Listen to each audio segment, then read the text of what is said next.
I'm Mike Hart. Here's a look at what we're following on this Thursday. A bipartisan group of lawmakers led by House Minority Leader Kevin McCarthy officially announced an SOS to save one of the largest natural wonders on the planet. Leader McCarthy announcing a bipartisan response to the threat facing the giant sequoia groves. The Save Our Sequoias Act is being called a defining moment in wildfire policy.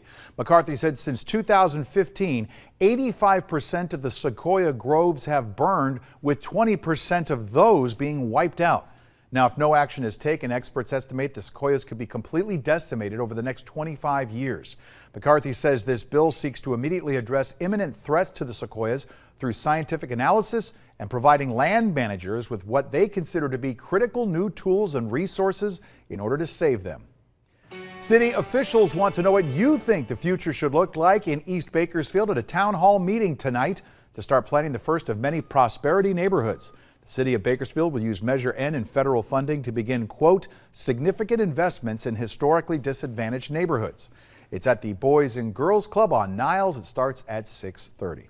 All right, let's turn our attention to the forecast and bring in Callan Hubman.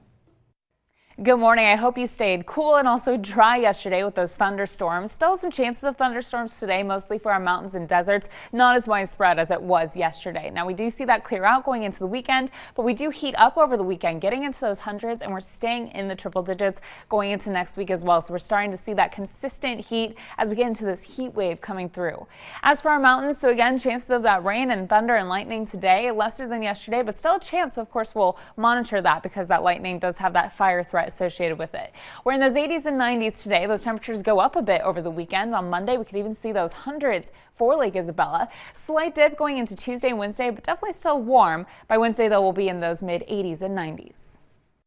And that's a look at some of the stories we're following right now. For breaking news, weather, and traffic anytime, anywhere, especially if you're away from home, download our free mobile and tablet apps.